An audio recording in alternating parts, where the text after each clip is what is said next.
We bid you welcome. We do not ask what you believe or expect you to think a certain way, but only that you try to live a kindly, helpful life with the dignity proper to a human being. Welcome all who believe that religion is wider than and deeper than any set of opinions. Welcome all who might find in our friendship strength and encouragement for daily living. Good morning. This is the Universalist Unitarian Church of Farmington. I am the Reverend Glenn Farley. I'd like to extend a special welcome to any visitors today. After the service, you are welcome to socialize at the back of the meeting house. And when indoors, we are observing COVID precautions and wearing masks regardless of vaccination status. If you have a joy or sorrow you'd like to share, please fill out a blue card and give it to an usher, and it will be read later in the service. You can also text me. My number is in the order of service, and please include your name in the text. We have an announcement this morning. The last Chalice Circle gathering of the season, it will be the last one until spring. It's going to be tomorrow evening, Monday, January 31st at 6:30 p.m. in the Marge Brown Room. And the topic will be peace, which is also the topic we're going to discuss this morning. Now I'll light the chalice. With the kindling of this flame, we reaffirm our commitment to accept life's gifts with grace and gratitude, and to use them to bless the world in the spirit of love.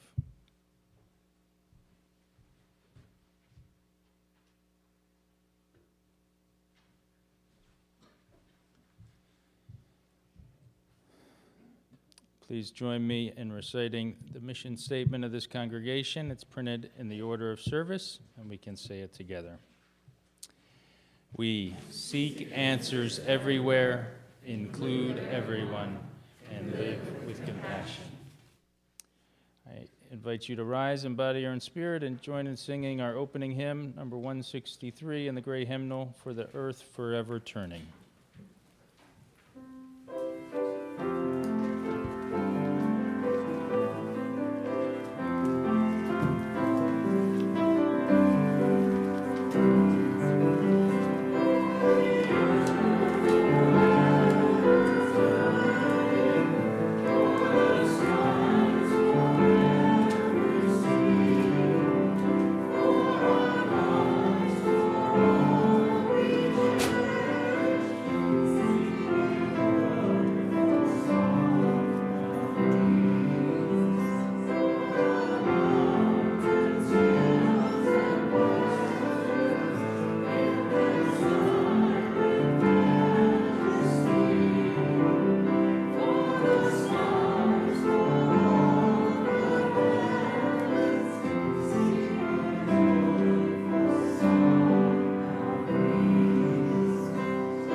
The Vietnamese Zen Buddhist master Titnathan, a world-renowned spiritual leader, author, poet, and peace activist, died 8 days ago, January 22nd at midnight at his root temple in Vietnam, and he was 95 years old. He was the author of some 100 books, 75 were in English. He founded 9 monasteries and dozens of affiliated practice centers, inspired the creation of thousands of local mindfulness communities. He's credited with popularizing mindfulness and engaged Buddhism, a term he coined. Engaged Buddhist teachings that are not only central to contemporary Buddhist practice, but also have penetrated the mainstream. In his book, Peace is Every Step, The Path of Mindfulness in Everyday Life, he wrote, "If we are not fully ourselves, truly in the present moment, we miss everything." His connection with the United States began in the early 1960s when he studied at Princeton Theological Seminary in New Jersey and later lectured at Cornell and Columbia. He influenced the American Peace Movement, urging the Reverend Dr. Martin Luther King Jr. to oppose the Vietnam War. Dr. King nominated him for the Nobel Peace Prize in 1967, but the prize was not awarded to anyone that year. "I do not personally know of anyone more worthy than this gentle monk from Vietnam," Dr. King wrote to the Nobel Institute in Norway. His ideas for peace, if applied, would build a monument to ecumenism, to world brotherhood, to humanity. Years ago, I heard a UU minister make a joke about how many UUs have Titnathan books on their nightstand by their bed. In honor of his life and work, I wanted to share a reading and a prayer on mindfulness and peace by Titnathan himself, and a few reflections by UU ministerial colleagues on how to cultivate peace in our daily lives. And we'll have the choir sing again in between all that.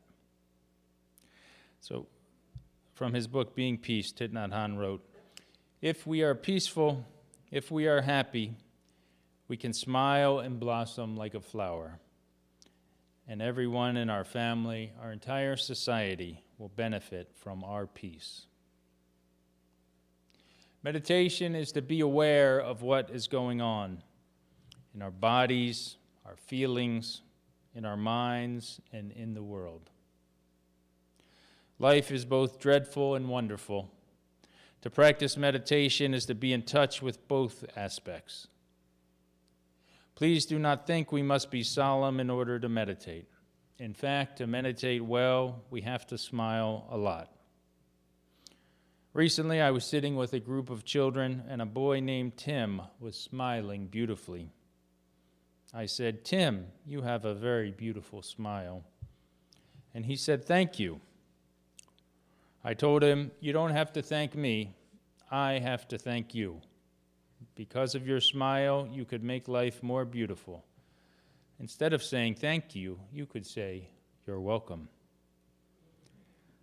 If a child smiles, if an adult smiles, that is very important.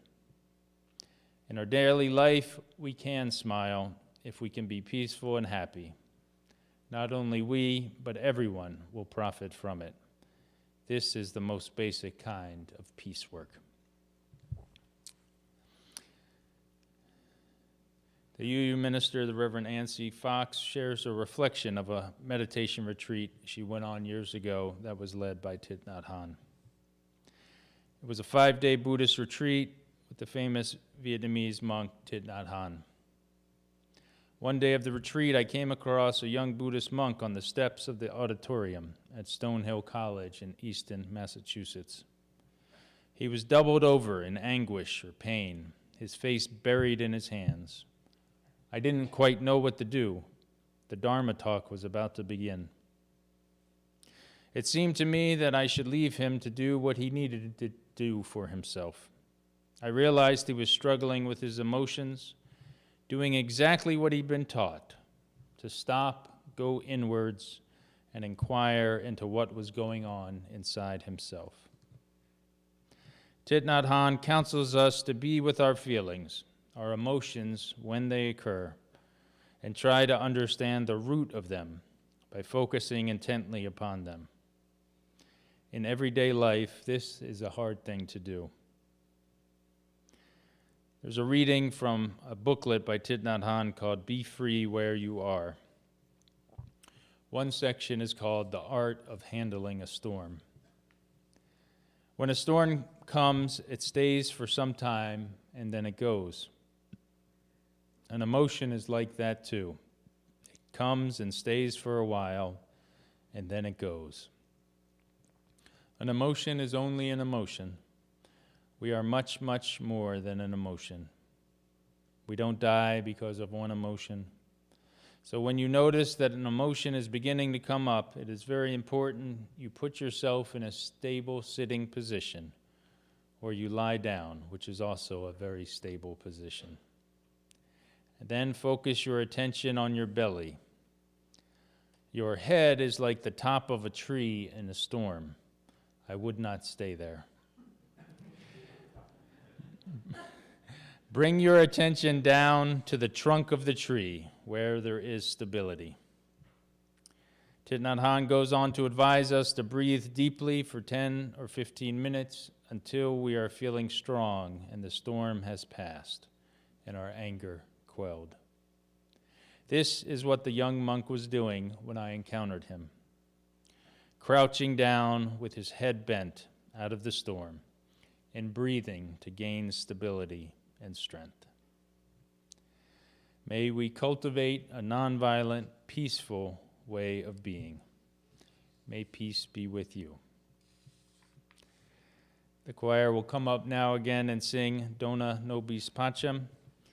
This is Latin for grant us peace or give us peace, and it's a phrase that's derived from a prayer in the Catholic Mass.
This is a reflection by the late UU minister, the Reverend Mary J. Harrington, on cultivating peace and mindfulness in daily life. It's entitled, "A Lifetime Isn't Long Enough." She writes, "Tell me," the poet insists, "what will engage you? What does it take to get your attention?" The mystics of all time have understood that there is something in our nature that can pull us towards dull routine and habit, leading to numbness, forgetfulness, zoning out. The Bible frequently refers to us as sheep, and having personally raised sheep, I can assure you this is not a compliment.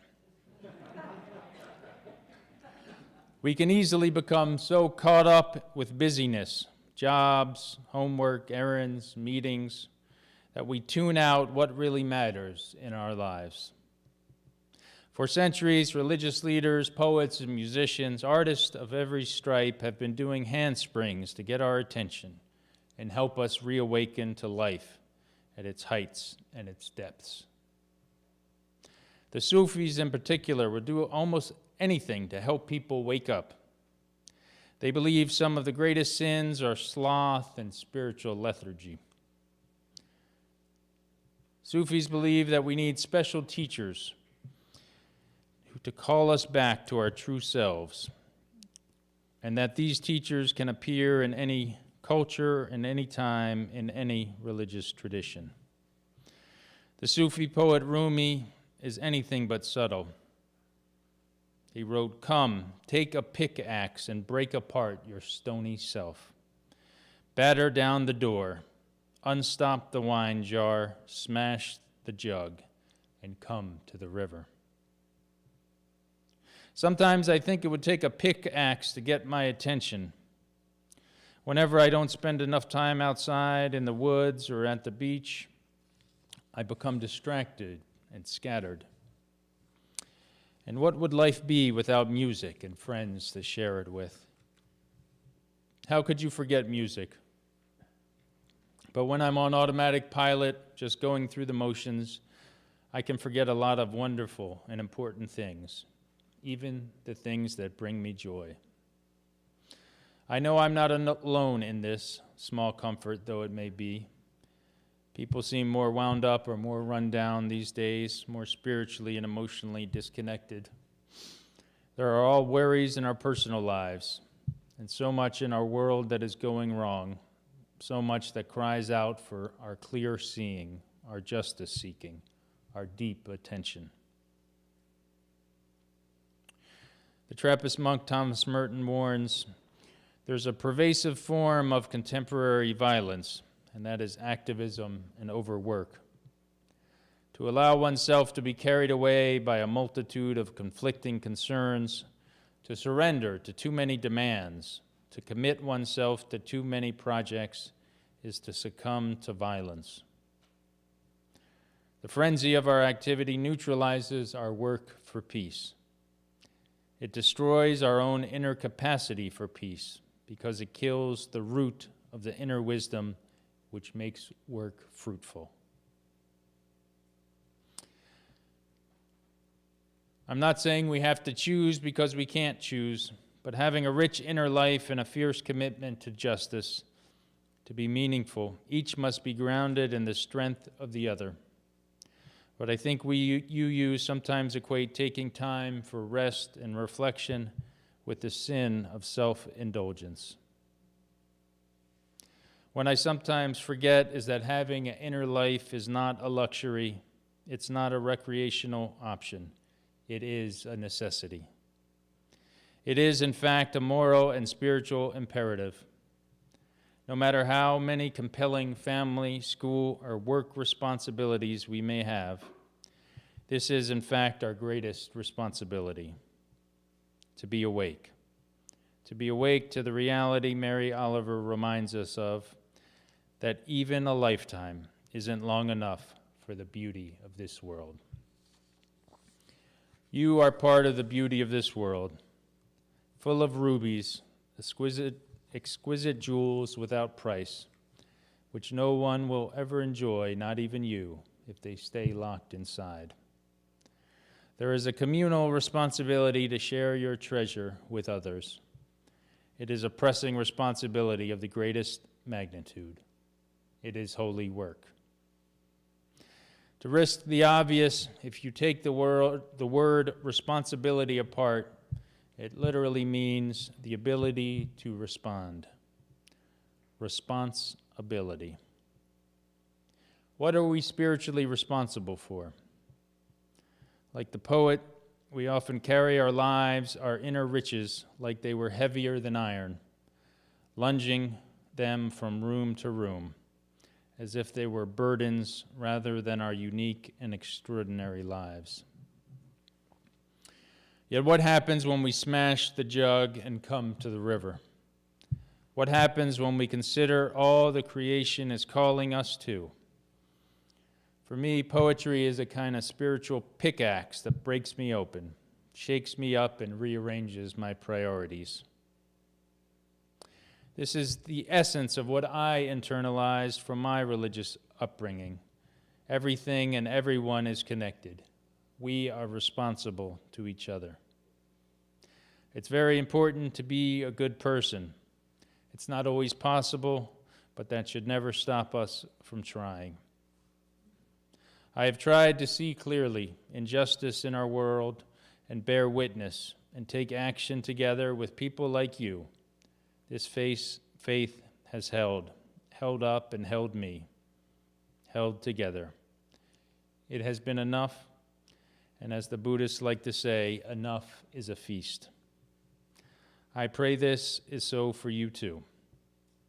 When loneliness comes stalking, go into the fields and live with the beetle and the wind. This is an enormous, glorious responsibility. This is persistent, holy, transforming work. I'd like you to join in a moment of stillness and silence together. And as we join together, I'm going to read a prayer by Titnathan entitled, "Let Us Be at Peace." Let us be at peace with our bodies and our minds. Let us return to ourselves and become holy ourselves. Let us be aware of the source of being common to us all and to all living things. Evoking the presence of the great compassion, let us fill our hearts with our own compassion towards ourselves and towards all living beings. Let us pray that we ourselves cease to be the cause of suffering to each other. With humility, with awareness of the existence of life and of the sufferings that are going on around us, let us practice the establishment of peace in our hearts and on earth.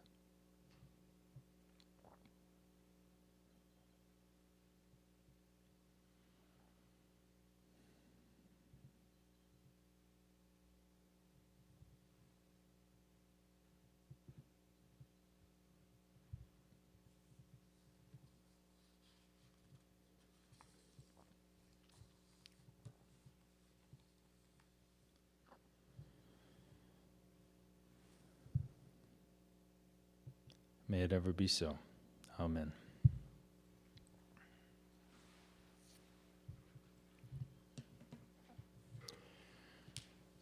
There's a story I'd like to share before we have our offering this morning. There once was a man who was a real miser.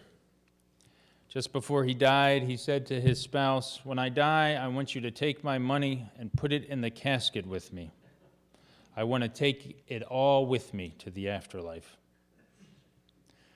So he got his spouse to promise him with all her heart that when he died, she would put all of his money in the casket with him. At the funeral, his wife sat in the front pew, dressed in black, and a close friend sat next to her. When the ceremony was finished, and just before the undertakers closed the casket, his wife said, "Wait a minute." She had a box with her, and she came up and put it in the casket. Then the undertakers closed the casket and rolled it away. The wife's friend said, "Girl, I know you weren't fool enough to put all that money in there with that man." The wife replied, "Listen, I'm a Unitarian. I can't lie. I promised him I would put that money in the casket with him." "You mean to tell me you actually put all that money in the casket with that skinflint miser?" "I sure did," said the wife. "I wrote him a check." You are welcome to write a check this morning as we now receive the offering to support the mission of this congregation.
At this time, I'd like to invite any guests or visitors, if you are comfortable doing so, to stand and share your name and where you're from, and how you heard about us. We would like to meet you. Anyone? Okay, no problem. I'd like to share some joys and sorrows. A perfect heart is one that has known love and loss, joy and sorrow. The perfect heart is one that has been shared. As joys and sorrows of our community are shared, please direct your energy, prayers, and meditations as a gift.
Thank you, everyone.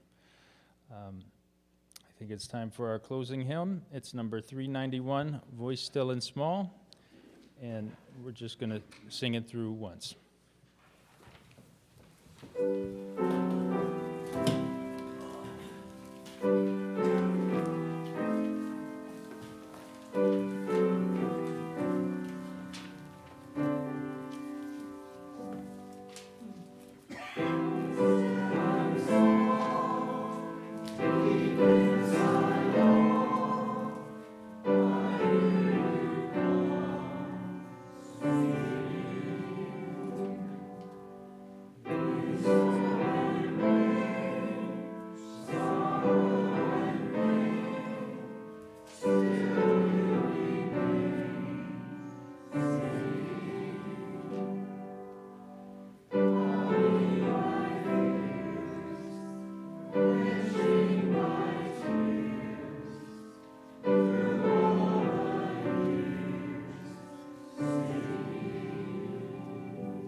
benediction I want to share this morning, it was adapted from some Gaelic ruins in Ireland.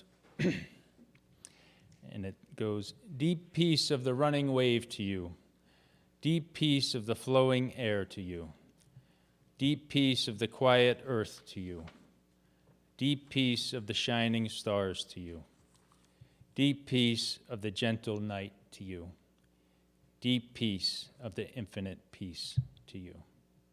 May you go in peace." And the choir will come up and sing our postlude now.